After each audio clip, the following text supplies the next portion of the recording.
도연아, 제발, 나는 이 어머니야. 어떻게 이럴 수 있어? 어머니, 이제 여기서 편히 지내세요. 저희 일에 신경 쓰지 마시고. 저희는 이제 어머님이 없어도 잘 살 수 있어요. 75세, 평생 음악에 헌신한 전직 오케스트라 지휘자 김혜민.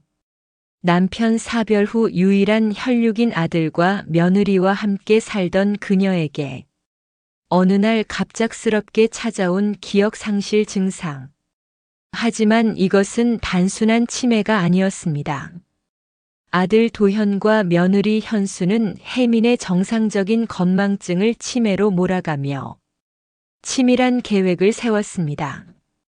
목표는 단 하나. 어머니의 전 재산 10억 원을 합법적으로 강탈하는 것.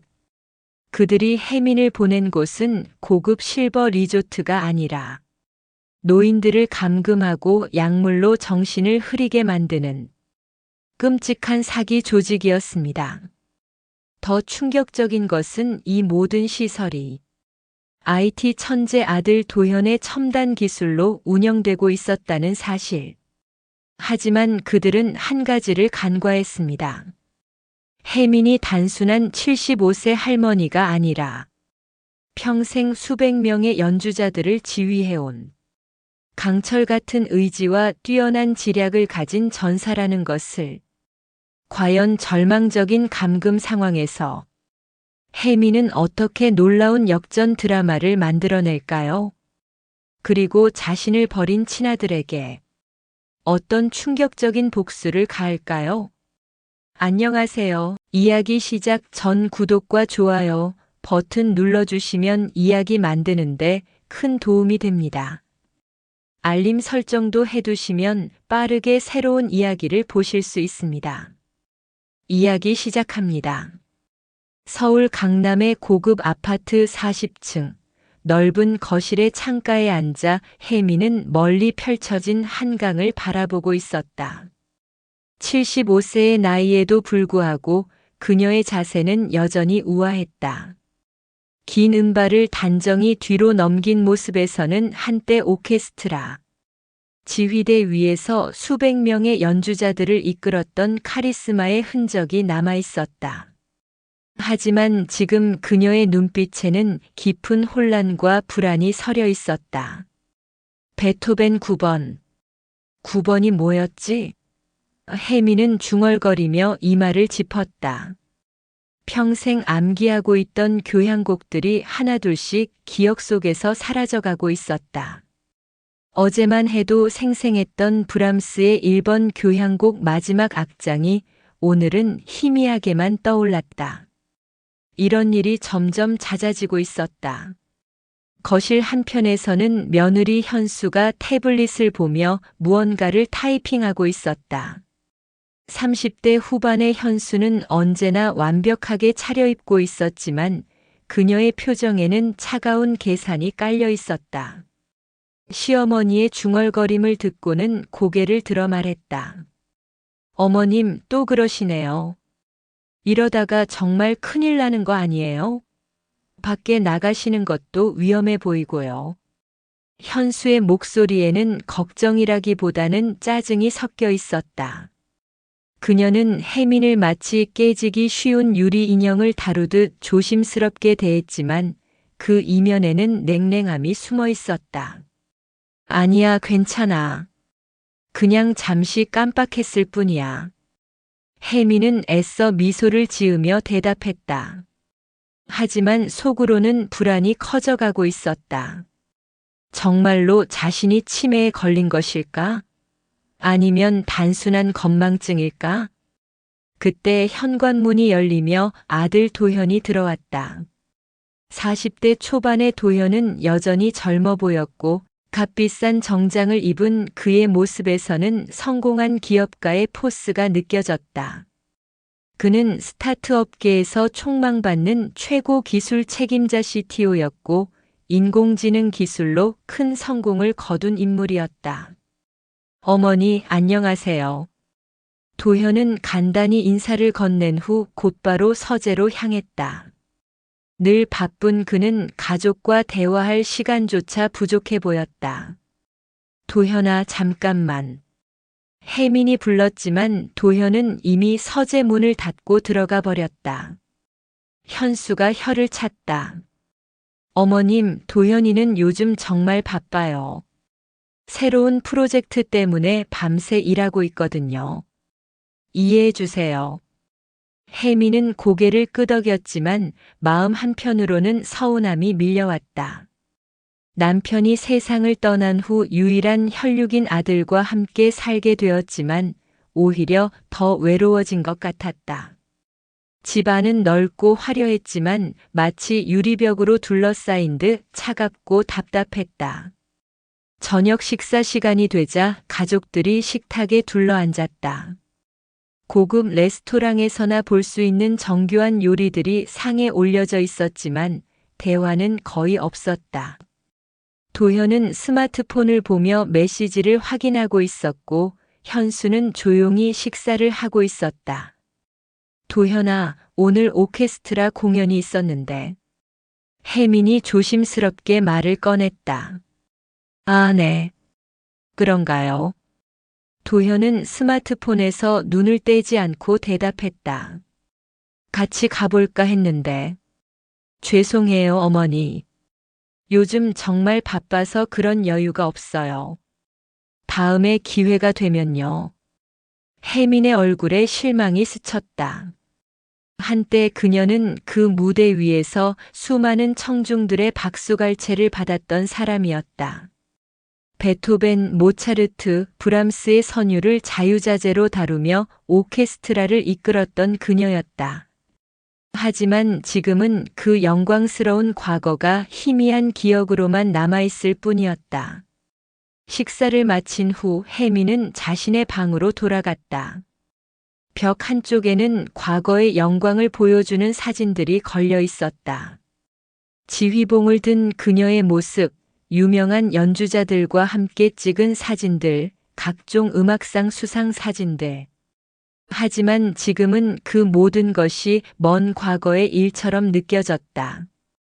서랍에서 오래된 악보를 꺼내 펼쳤다. 베토벤의 9번 교향곡 환희의 송가였다.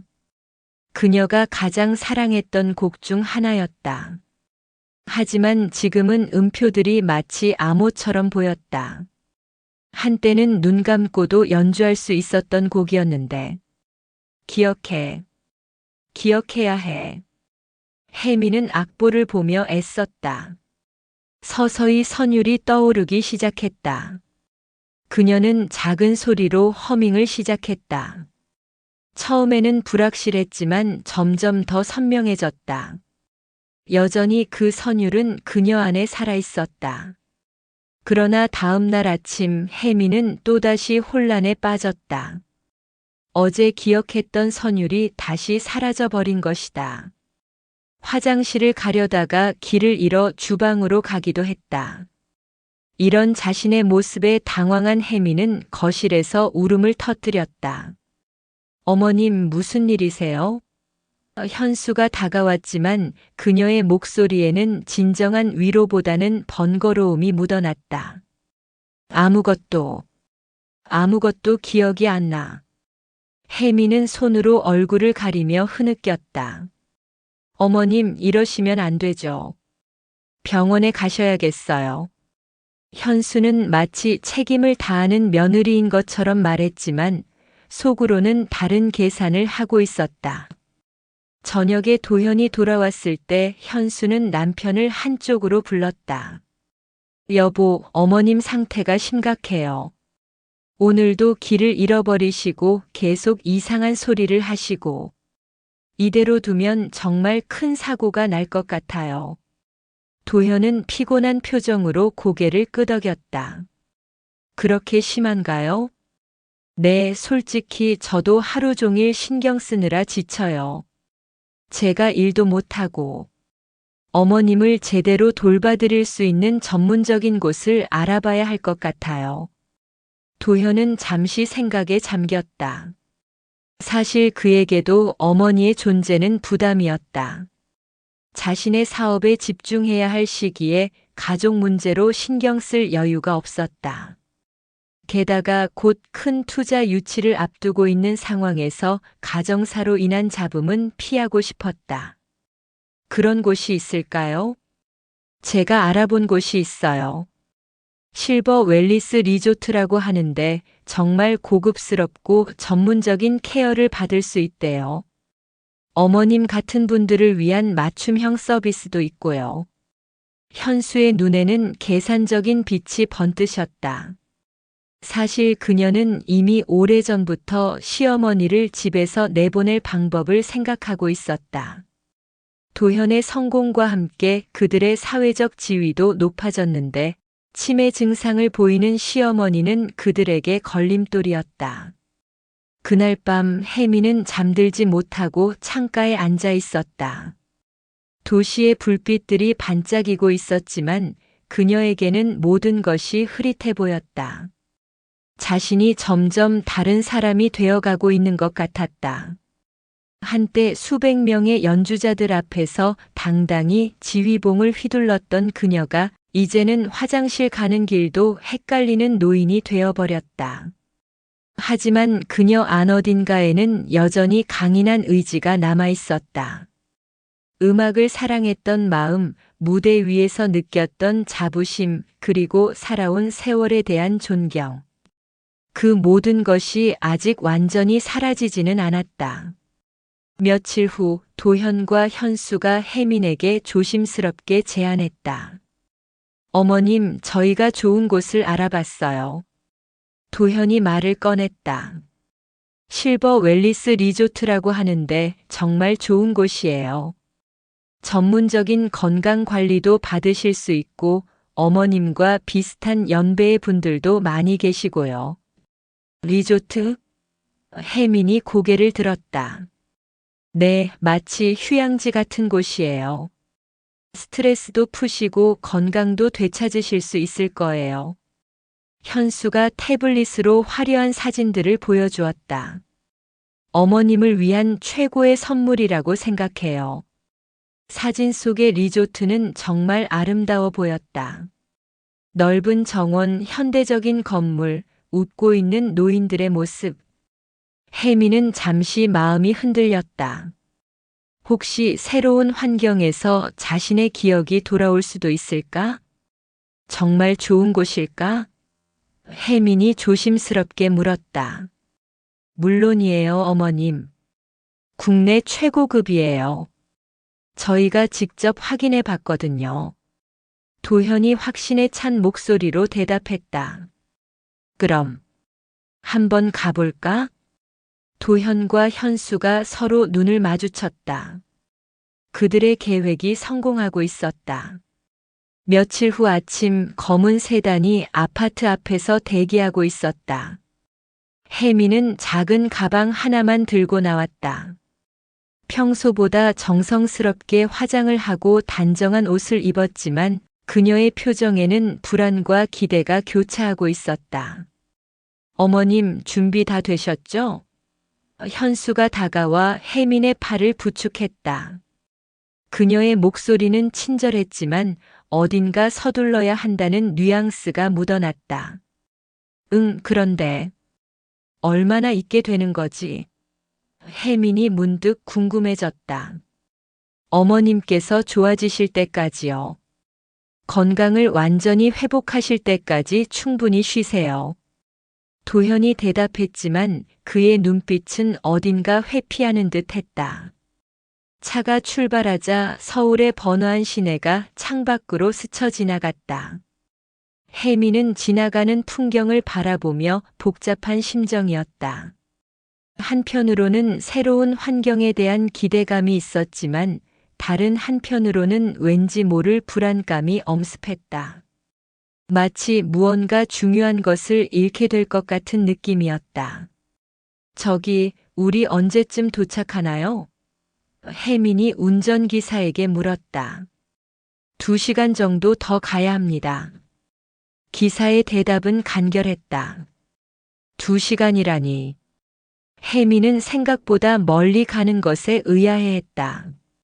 서울에서 2시간이면 꽤 멀리 가는 거였다. 하지만 좋은 환경이라면 거리쯤이야 상관없다고 스스로를 달랬다. 고속도로를 달리며 도시의 빌딩 숲이 점점 사라지고 산과 들판이 눈에 들어왔다. 평소 도시 생활에만 익숙했던 혜민에게는 오랜만에 보는 자연 풍경이었다.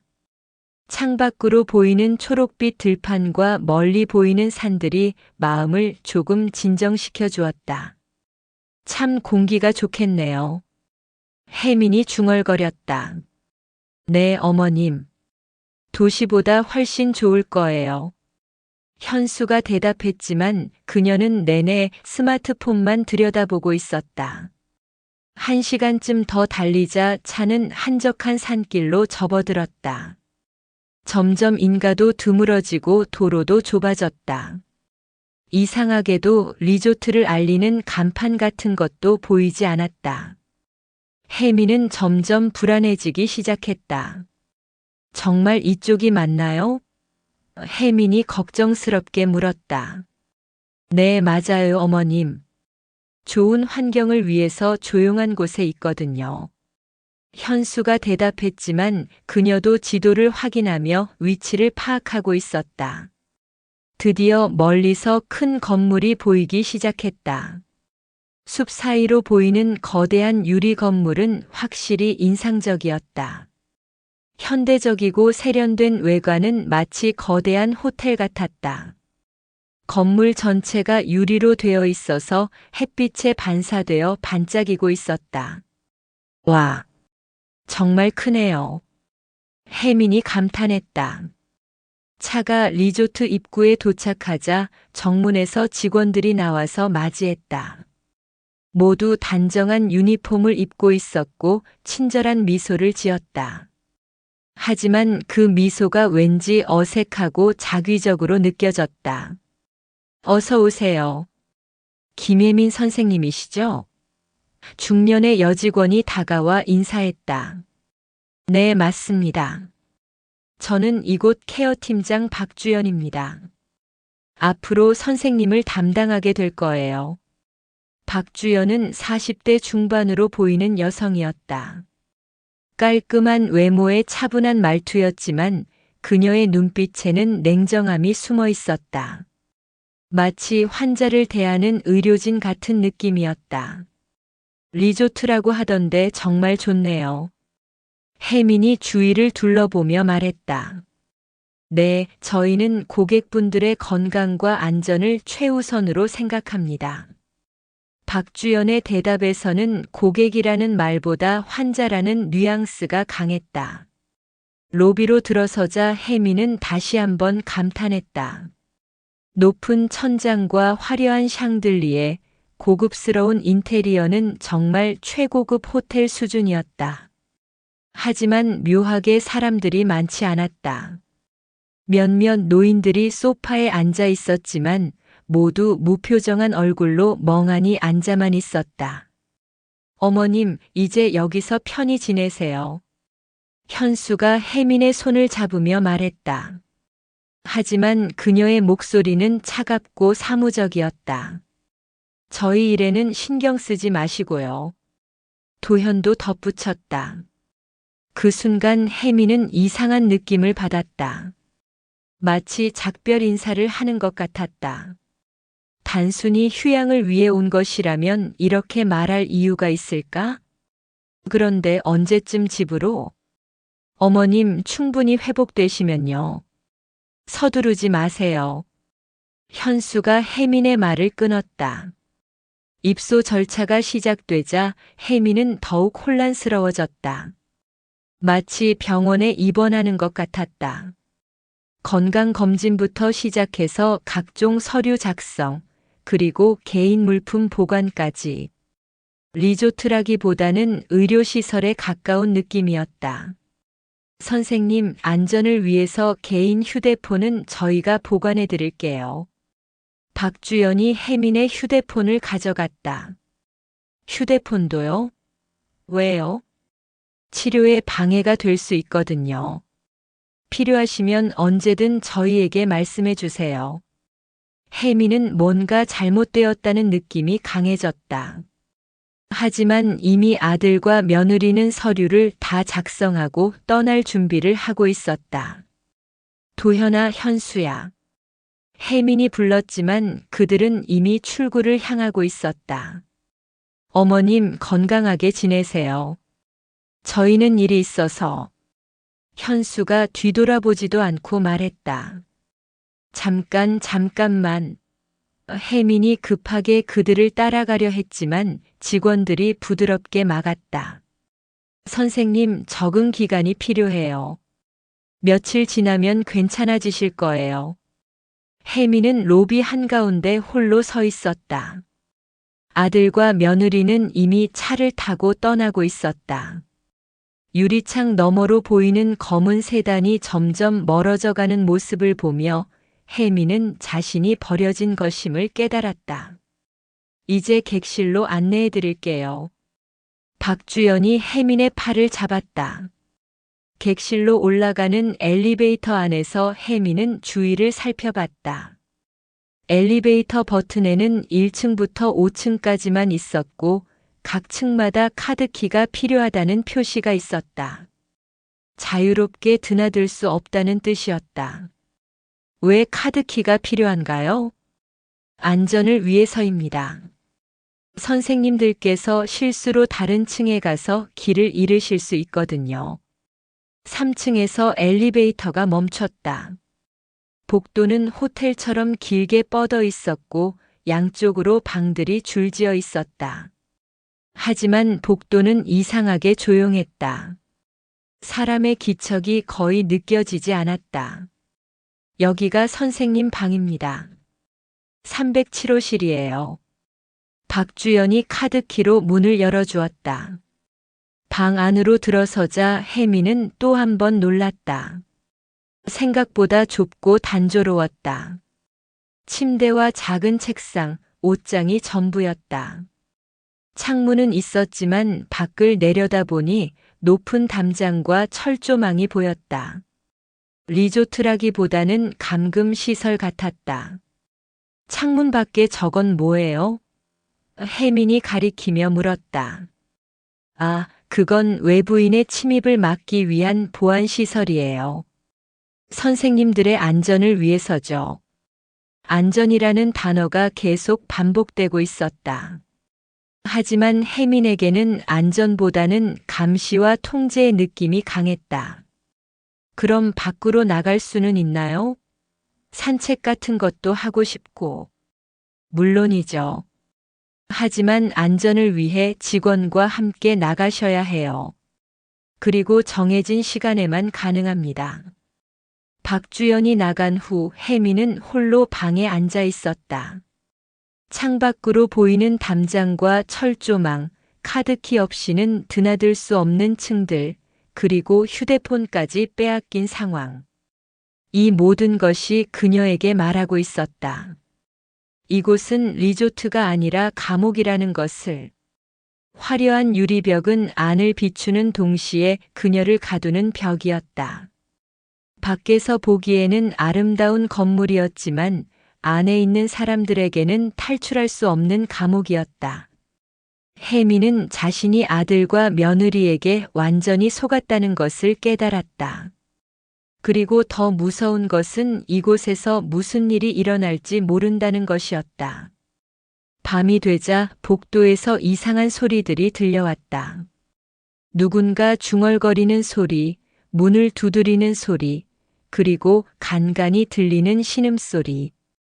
혜민은 이불을 머리까지 뒤집어 쓰고 잠들려 했지만 불안과 공포 때문에 잠이 오지 않았다. 이곳은 정말로 그녀에게 도움이 될 곳일까? 아니면 그녀를 파괴할 곳일까? 혜민은 그 답을 찾기 위해 앞으로 무엇을 해야 할지 생각하기 시작했다. 아침 6시 복도에서 울리는 종소리에 혜민은 잠에서 깨어났다. 마치 교도소나 군대의 기상나팔 같았다. 곧이어 방문의 노크 소리가 들렸다. 선생님, 일어나실 시간입니다. 젊은 간병인의 목소리였다.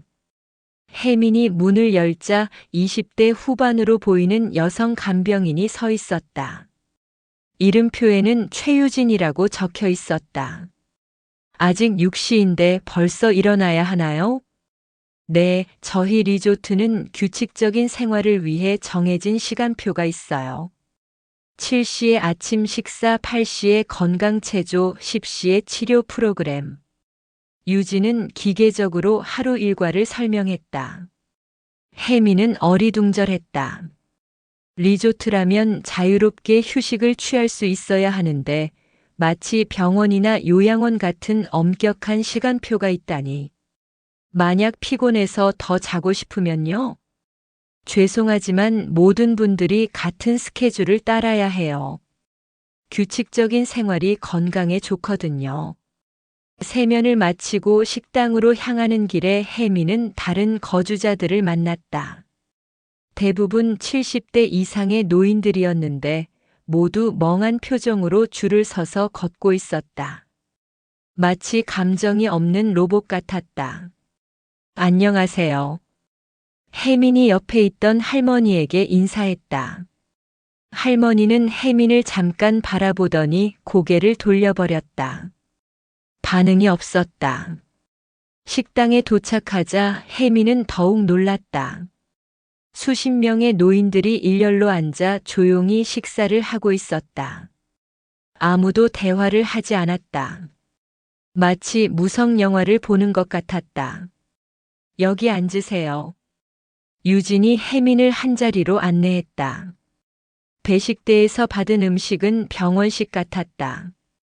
기름기 없는 나물과 죽 그리고 몇 개의 반찬들. 맛도 거의 없었다. 음식이 좀 싱거운 것 같은데요. 혜민이 유진에게 말했다. 건강식이에요. 나트륨과 당분을 줄인 메뉴죠. 선생님들의 건강을 위해서요. 식사 중에 혜민은 주위를 살펴봤다. 모든 거주자들이 마치 약에 취한 것처럼 멍하게 음식을 먹고 있었다. 눈빛에 생기가 없었고 움직임도 느렸다. 이상한 일이었다. 식사를 마친 후 건강체조 시간이 되었다.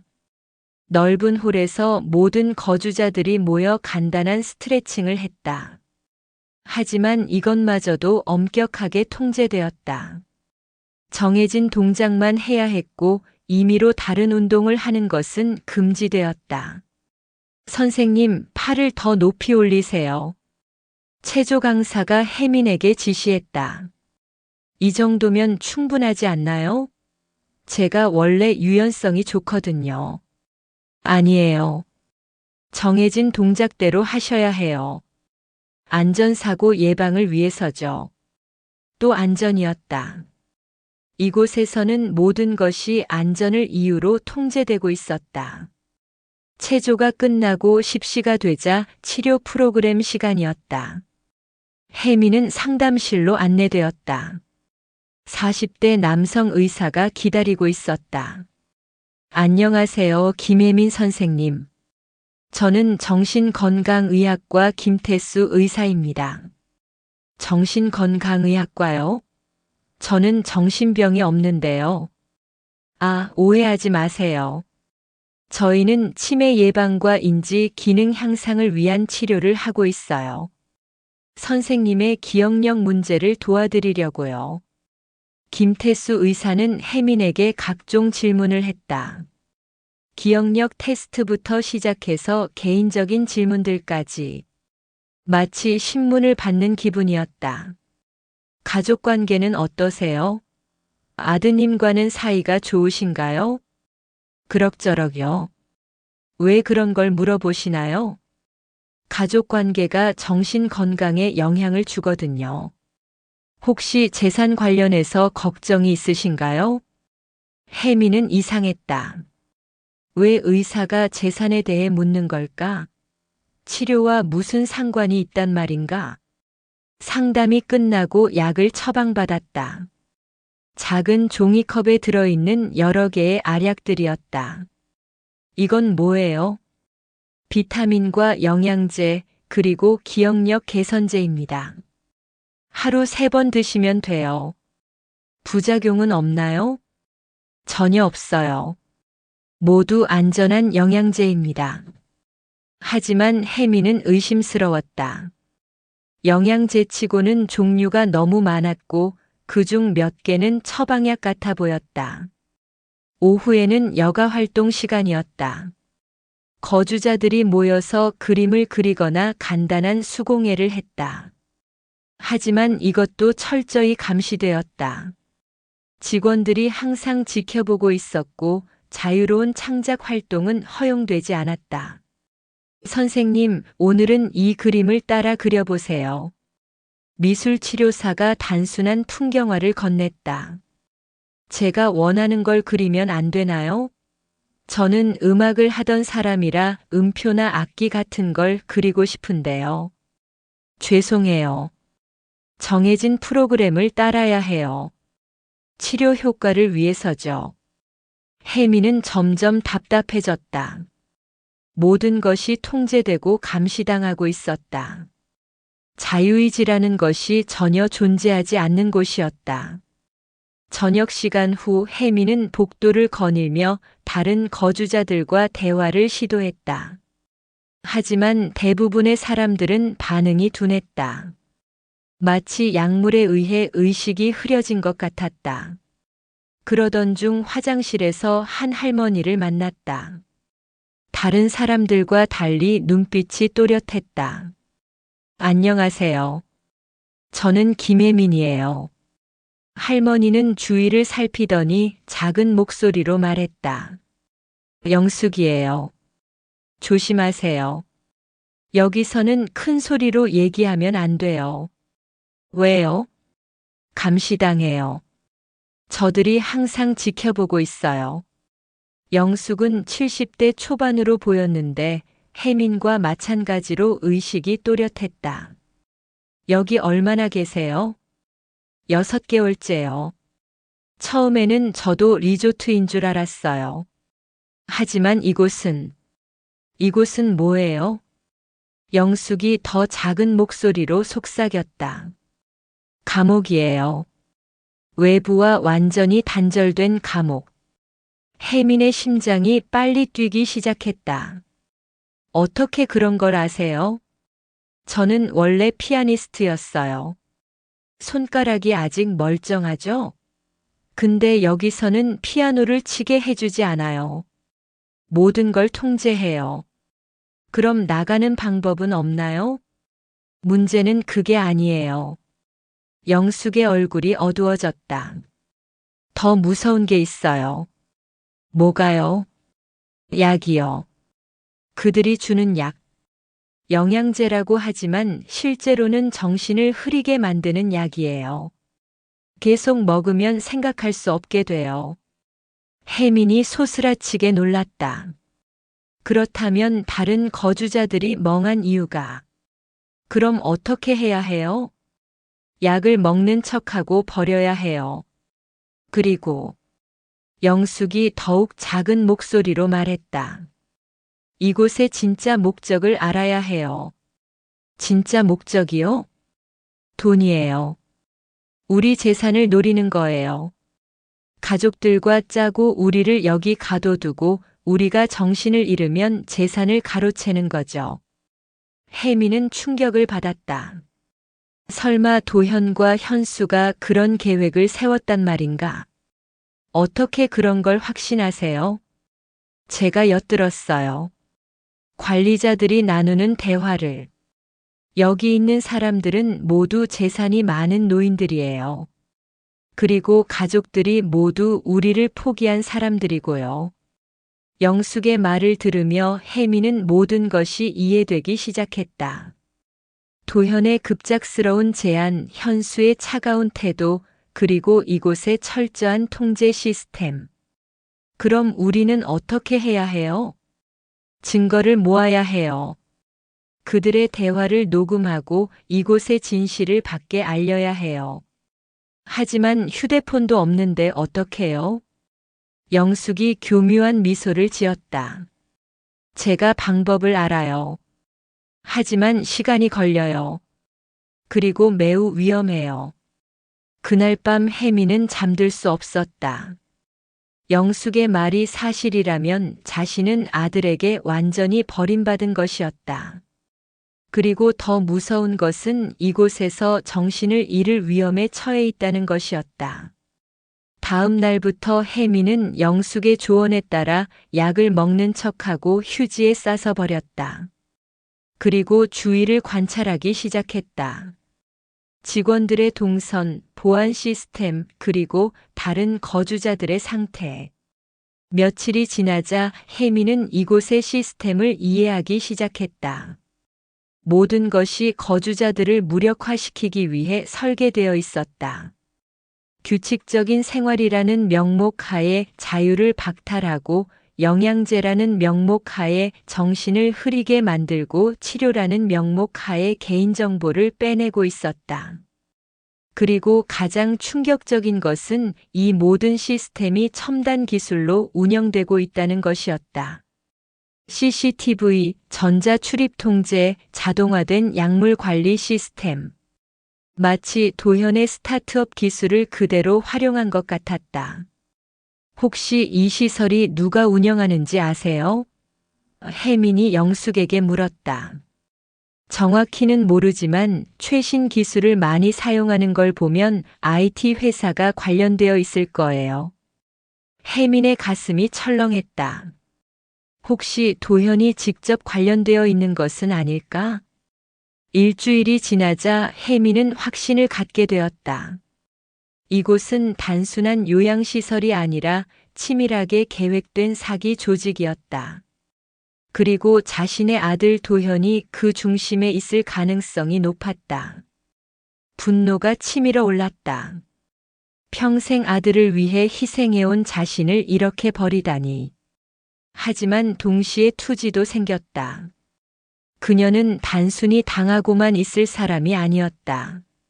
한때 오케스트라를 이끌었던 지휘자였고 수많은 위기를 극복해온 강인한 여성이었다. 영숙 씨, 우리 계획을 세워봐요. 혜민이 결심에 찬 목소리로 말했다. 어떤 계획이요? 복수 계획이요. 이곳의 진실을 세상에 알리고 우리를 이렇게 만든 사람들에게 대가를 치르게 하는 거예요. 영숙의 눈빛이 반짝였다. 두 사람은 그날부터 은밀한 계획을 세우기 시작했다. 마치 오케스트라의 연주를 준비하듯이 치밀하고 정교하게. 혜미는 잊었던 악보를 다시 기억하려 노력하듯 이곳 관리자들의 동선과 약점을 면밀히 파악하기 시작했다. 복수의 서곡이 시작되고 있었다. 2달이 지나자 혜민과 영숙은 리조트의 은밀한 운영 구조를 상당 부분 파악했다. 매일 같은 시간에 반복되는 일과 속에서 그들은 기회를 엿보았고 조금씩 진실에 다가가고 있었다. 어느 날 저녁 혜민은 화분에 물을 주는 봉사활동을 자원했다.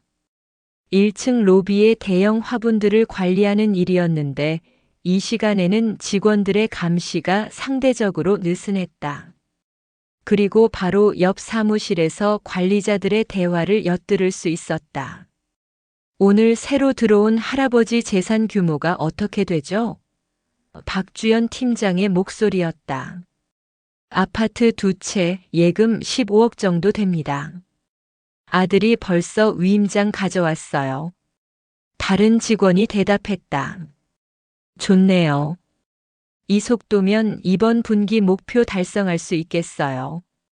혜미는 손에 힘이 풀려 물뿌리개를 놓칠 뻔했다.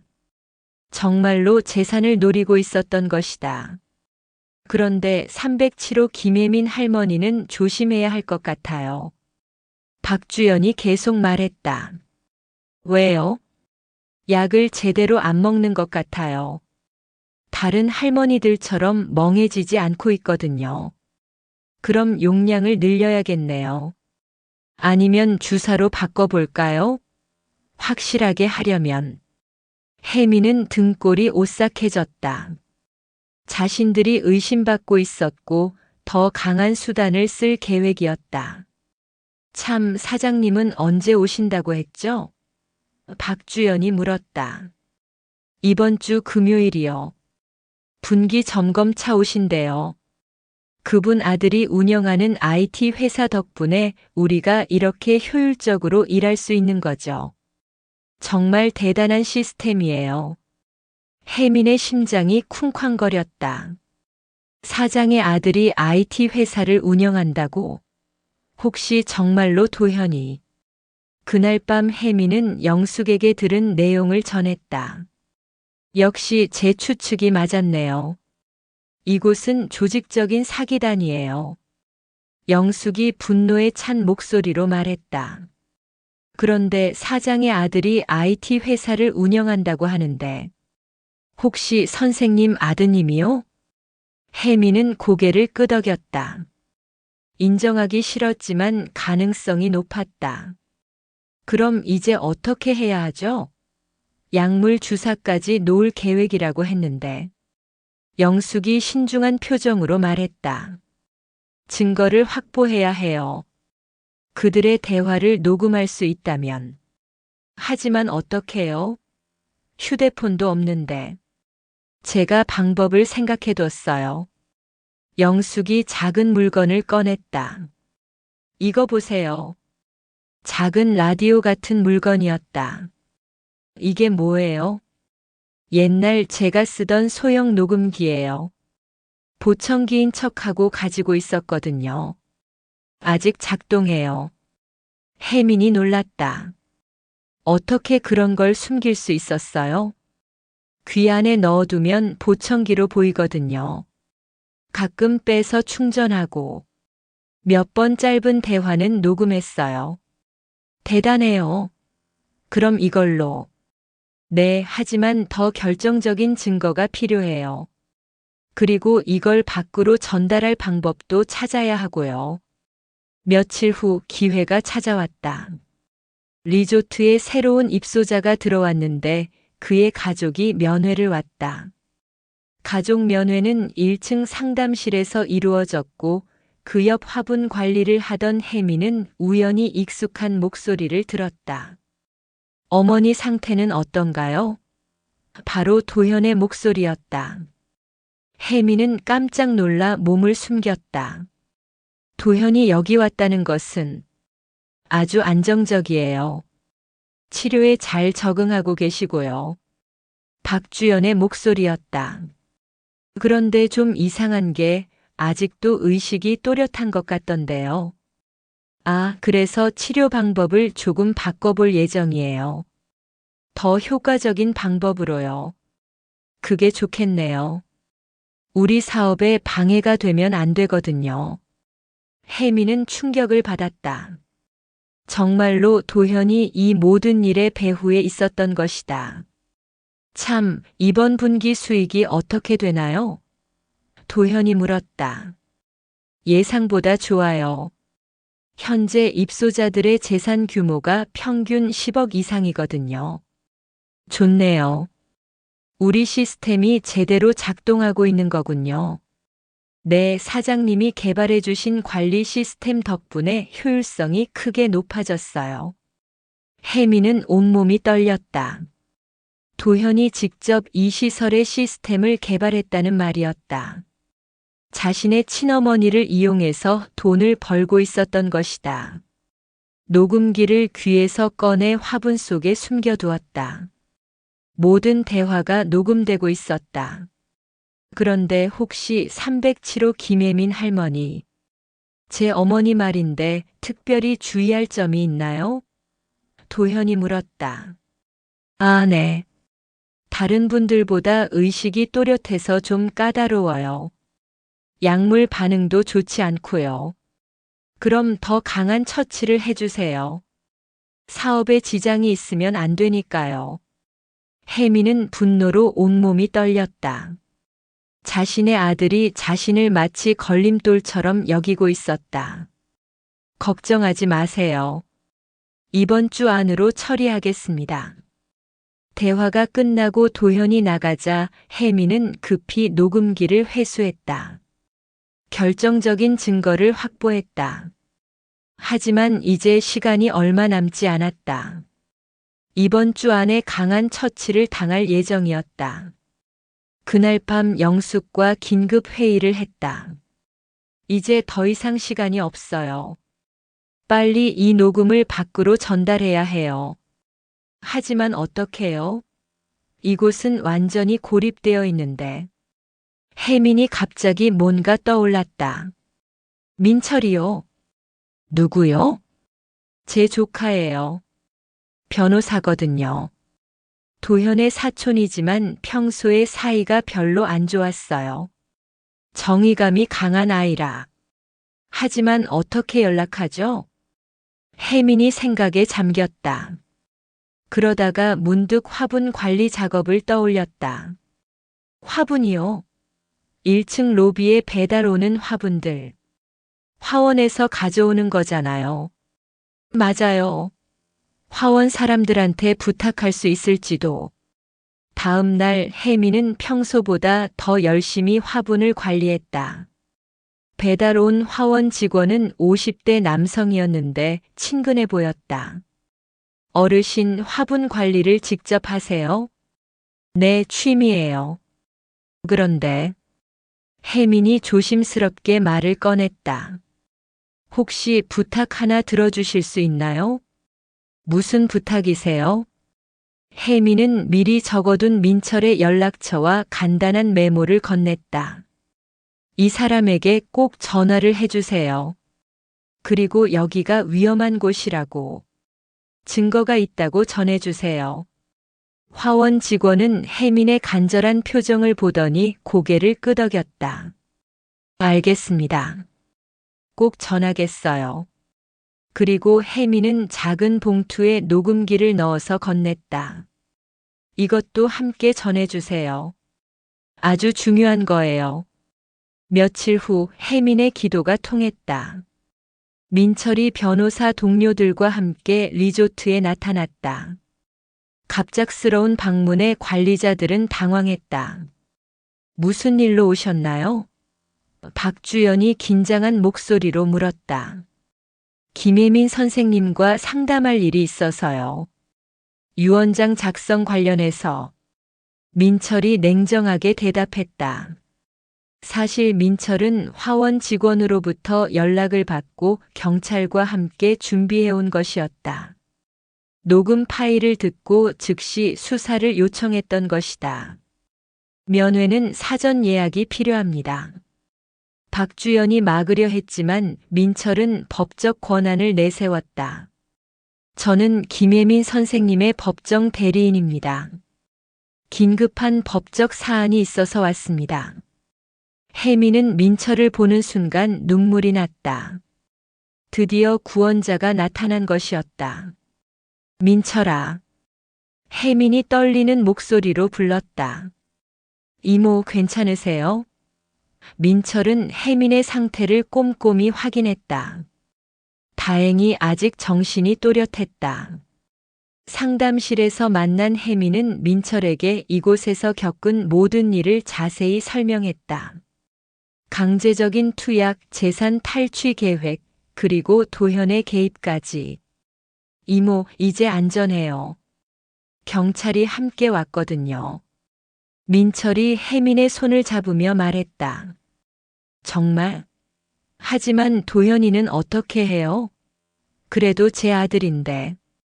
이모, 도현이 형은 이미 선택을 했어요. 이모를 버린 건 그 사람이에요. 그때 밖에서 소란이 일어났다.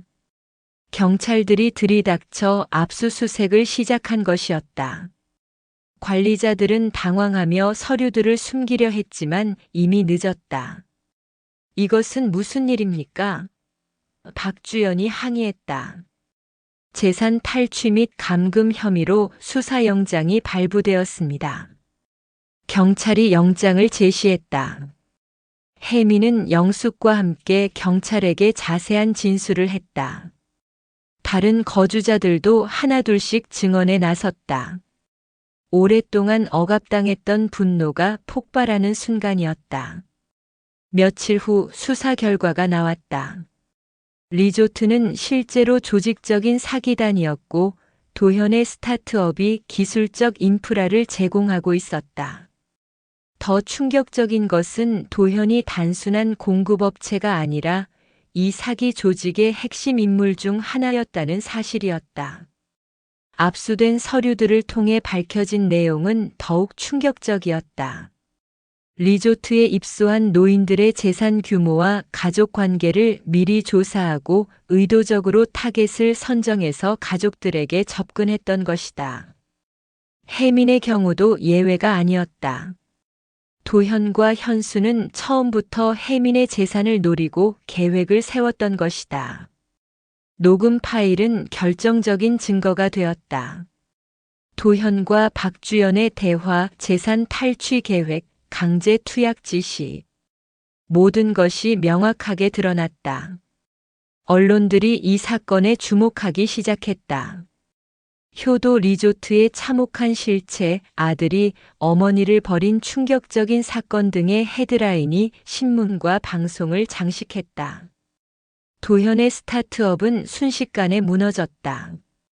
투자자들이 철수했고 기업 이미지는 바닥으로 떨어졌다. 불법 자금 유치와 기술 유용 혐의까지 추가로 밝혀지면서 도현은 완전히 몰락했다. 현수도 공범으로 입건되었다.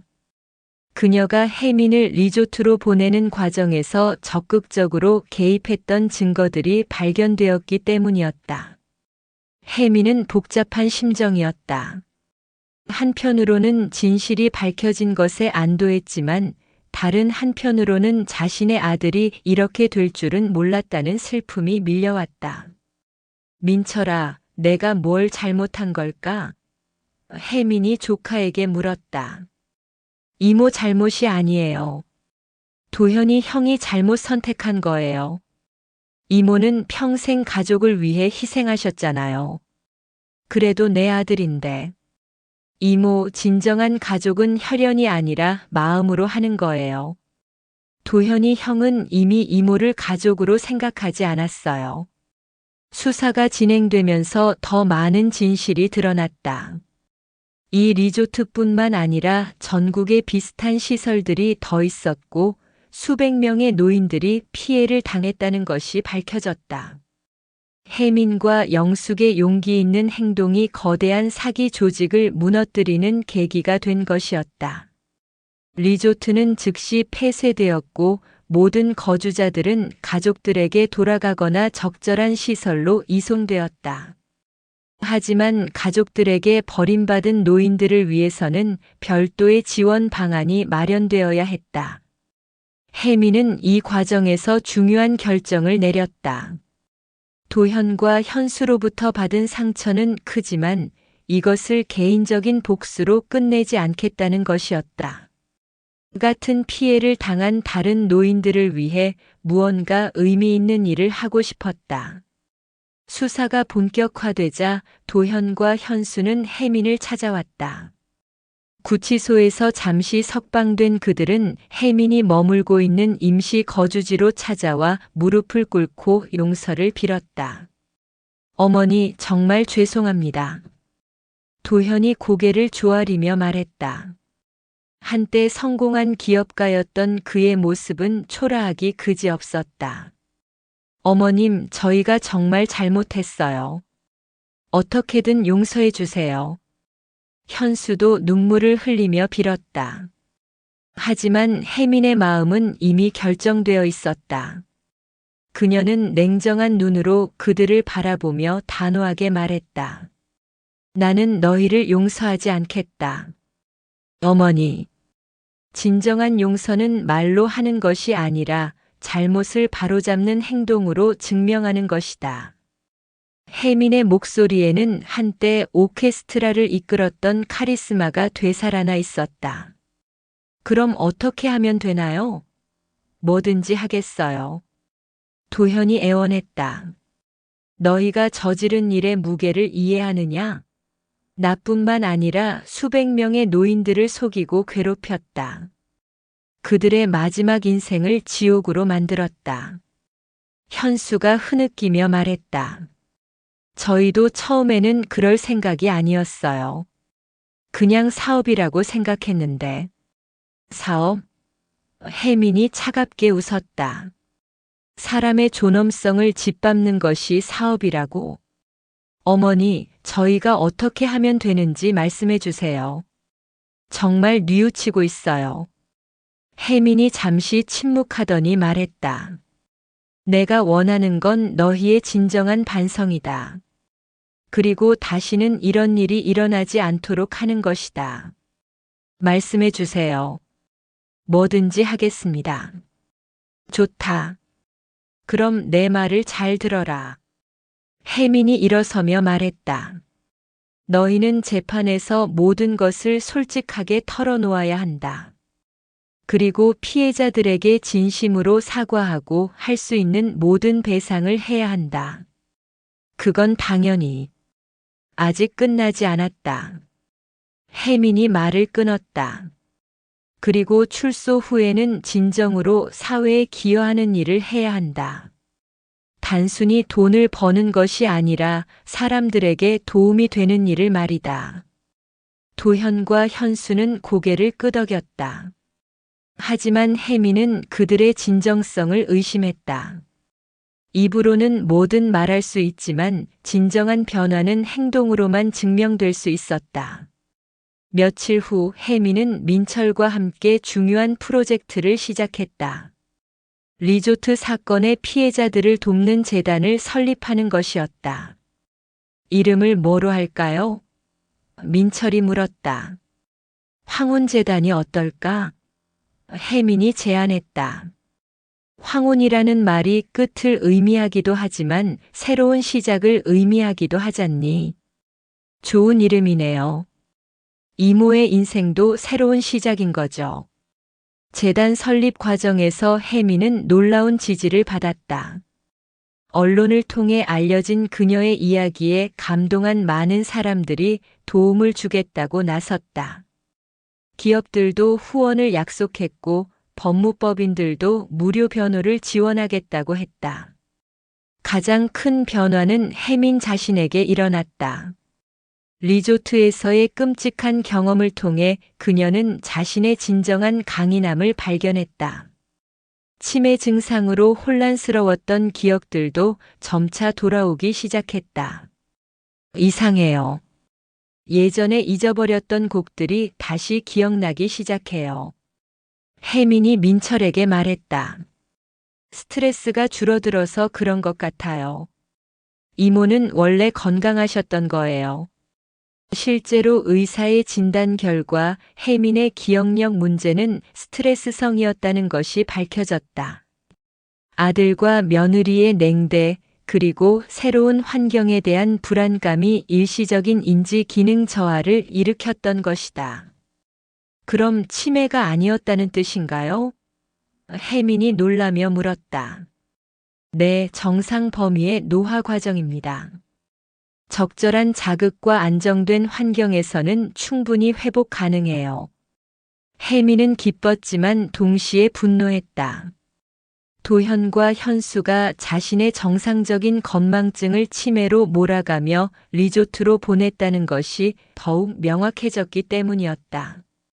재단이 본격적으로 활동을 시작하자 많은 성과가 나타났다. 리조트 사건의 피해자들은 적절한 법적 지원을 받을 수 있었고, 가족들에게 버림받은 노인들을 위한 새로운 시설도 마련되었다. 혜미는 특히 음악 치료 프로그램에 관심을 가졌다. 자신의 전문 분야인 음악을 통해 다른 노인들에게 도움을 주고 싶었던 것이다. 기억이 흐릿해진 분들에게 음악은 마법 같은 효과가 있어요. 혜민이 치료사들에게 설명했다. 제가 직접 경험해 봤거든요. 새로운 실버 케어 센터에서 혜민은 일주일에 3번씩 음악 치료 수업을 진행했다. 처음에는 반응이 없던 노인들도 점차 음악에 맞춰 손뼉을 치고 옛 노래를 따라 부르기 시작했다. 선생님, 정말 신기해요. 평소에 말도 안 하시던 할머니가 노래를 따라 부르세요. 간병사가 감탄하며 말했다. 음악은 기억의 가장 깊은 곳에 저장되거든요. 다른 기억들이 사라져도 음악은 남아있어요. 6개월이 지나자 황혼재단은 노인 복지 분야에서 주목받는 단체가 되었다. 혜민의 리더십 하에 다양한 프로그램들이 성공적으로 운영되었고 많은 노인들이 새로운 희망을 찾았다. 그러던 어느 날 도현이 구치소에서 편지를 보내왔다. 어머니께 매일 후회와 반성의 시간을 보내고 있습니다. 제가 저지른 일이 얼마나 끔찍한 것이었는지 이제야 깨닫고 있습니다. 어머니께서 설립하신 재단 소식을 들었습니다. 정말 자랑스럽습니다. 어머니는 제가 망친 모든 것들을 다시 아름답게 만들고 계시는군요. 저는 출소 후 진정으로 참회하는 삶을 살겠습니다. 어머니께서 하시는 일에 조금이라도 도움이 될 수 있도록 노력하겠습니다. 하지만 용서는 구하지 않겠습니다. 제가 저지른 일은 용서받을 수 없는 것이라는 걸 알고 있으니까요. 다만 어머니께서 건강하시고 행복하시기를 간절히 바랍니다. 도현 올림. 편지를 읽은 혜민의 눈에 눈물이 고였다. 분노와 실망, 그리고 여전히 남아있는 모성애가 복잡하게 얽혀 있었다. 어떻게 생각하세요? 민철이 조심스럽게 물었다. 아직은 모르겠어. 진정성이 있는지 시간이 지나봐야 알 수 있을 거야. 1년 후 도현과 현수는 재판에서 징역 3년을 선고받았다. 그들은 재판 과정에서 모든 혐의를 인정하고 진심으로 사과했다. 하지만 그들이 저지른 일의 무게는 가벼워지지 않았다. 혜미는 이제 완전히 새로운 삶을 살고 있었다. 잃어버렸던 음악에 대한 열정을 되찾았고 매주 아마추어 오케스트라에서 지휘를 하기도 했다. 75세의 나이에도 불구하고 그녀의 지휘는 여전히 역동적이고 카리스마가 넘쳤다. 정말 멋져요, 혜민 선생님. 젊은 바이올리니스트가 연습 후 다가와 말했다. 음악은 나이를 가리지 않아요. 마음만 젊으면 됩니다. 혜민이 미소 지으며 답했다. 황혼재단도 계속 성장했다. 이제는 전국에 10여 개의 지부를 두고 있었고 노인 학대 예방과 복지 증진에 큰 역할을 하고 있었다. 혜민의 이야기는 많은 노인들에게 희망과 용기를 주었다. 어느 날 저녁 혜민은 재단 사무실에서 늦게까지 일하고 있었다. 새로운 프로그램 기획안을 검토하고 있던 중에 민철이 들어왔다. 이모 아직도 일하세요? 너무 무리하시는 거 아니에요? 괜찮아. 이 일이 나에게는 활력소야. 그런데 이모 혹시 도현이 형 만날 생각은 없으세요? 출소까지 6개월밖에 안 남았거든요. 혜민이 잠시 생각에 잠겼다. 아직은 아니야. 그 아이가 정말로 변했는지 확인하고 싶어. 어떻게요? 행동으로 보여줘야지. 말은 누구나 할 수 있으니까. 6개월 후 도현이 출소했다. 그는 혜민을 찾아오지 않았다. 대신 작은 NGO 단체에서 봉사활동을 시작했다는 소식이 들려왔다. 컴퓨터 교육을 통해 소외계층을 돕는 일이었다. 현수도 마찬가지였다. 출소 후 요양보호사 자격증을 취득하고 노인복지시설에서 일하기 시작했다. 두 사람 모두 화려했던 과거를 버리고 진정한 봉사의 길을 걷고 있었다. 그로부터 1년이 더 지난 어느 날 혜미는 우연히 도현이 일하는 복지관을 지나게 되었다. 창문 너머로 보이는 도현은 노인들에게 컴퓨터를 가르치고 있었다. 그의 표정은 예전과 달리 겸손하고 진중했다. 혜미는 그 모습을 한동안 지켜보다가 조용히 돌아섰다. 아직 용서할 준비는 되지 않았지만 적어도 그가 진정으로 변하려고 노력하고 있다는 것은 느낄 수 있었다. 그날 밤 혜미는 오랜만에 피아노 앞에 앉았다. 베토벤의 9번 교향곡 환희의 송가를 연주하기 시작했다. 한때 잊어버렸던 그 선율이 이제는 완벽하게 기억났다. 음악이 흘러나오자 혜민의 마음도 평온해졌다. 끔찍한 시련을 겪었지만 그 과정에서 그녀는 더 강해졌다.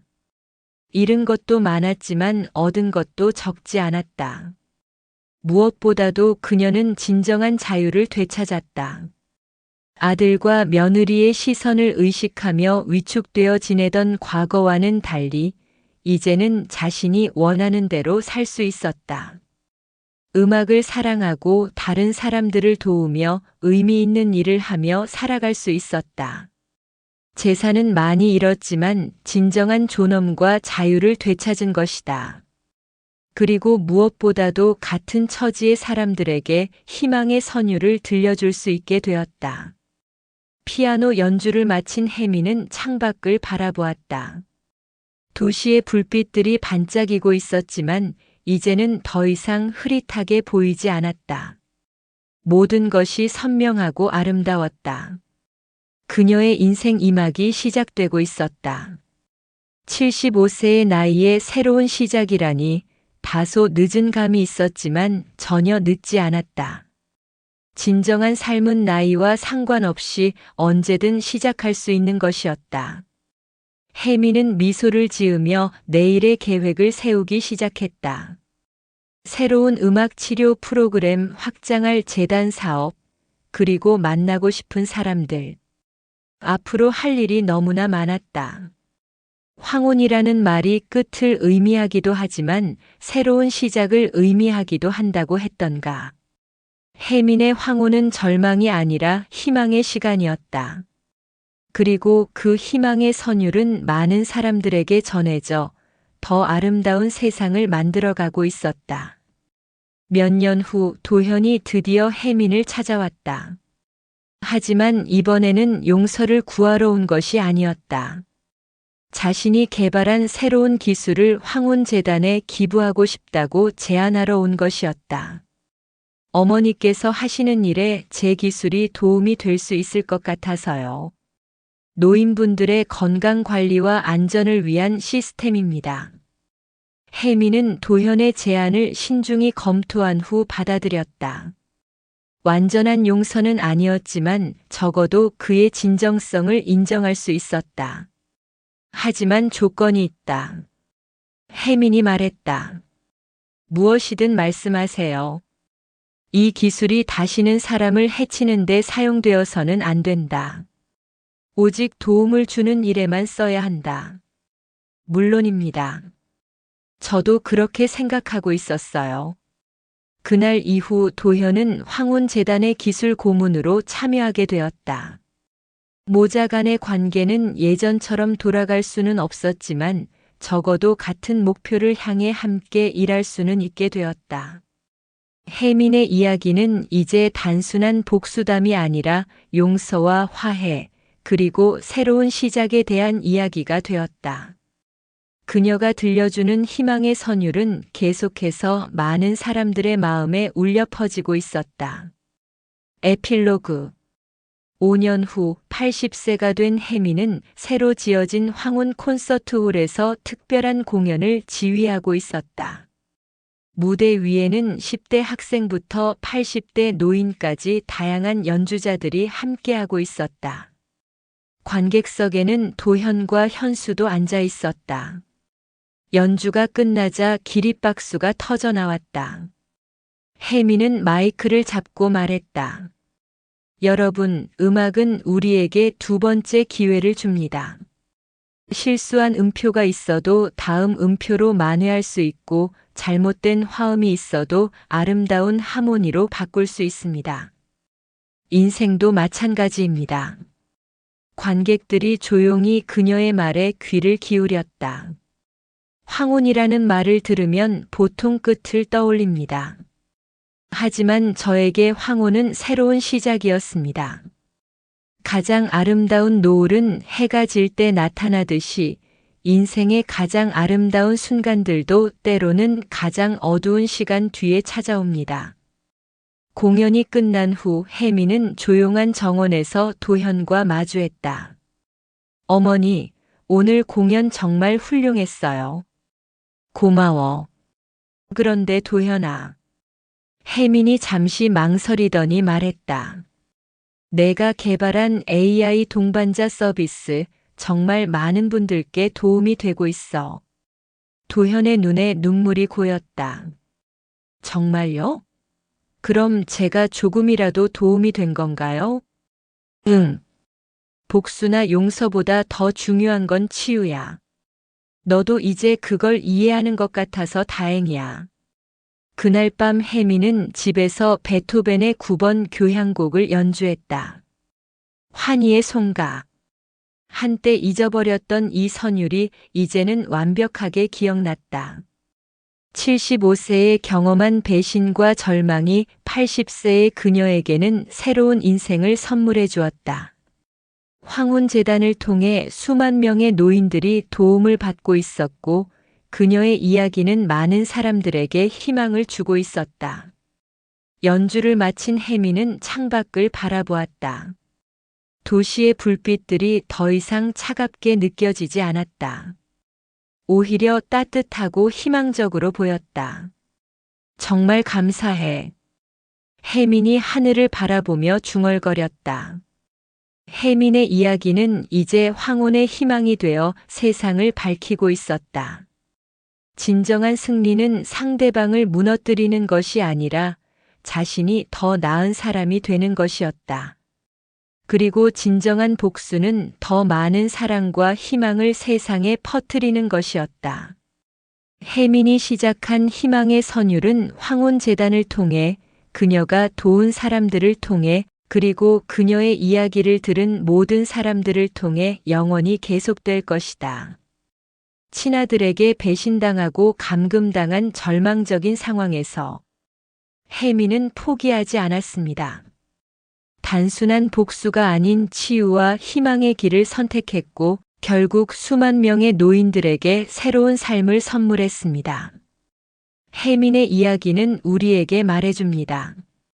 나이는 숫자에 불과하며 진정한 용기는 절망 속에서도 꺾이지 않는다는 것을. 그리고 진짜 가족은 혈연이 아닌 서로를 진심으로 아끼는 마음에서 시작된다는 것을. 여러분의 인생에도 어려운 순간이 찾아올 때 혜민 할머니의 용기를 기억해 주세요. 황혼은 끝이 아니라 새로운 시작일 수 있습니다. 이 감동적인 이야기가 마음에 드셨다면 구독과 좋아요 꼭 눌러주세요.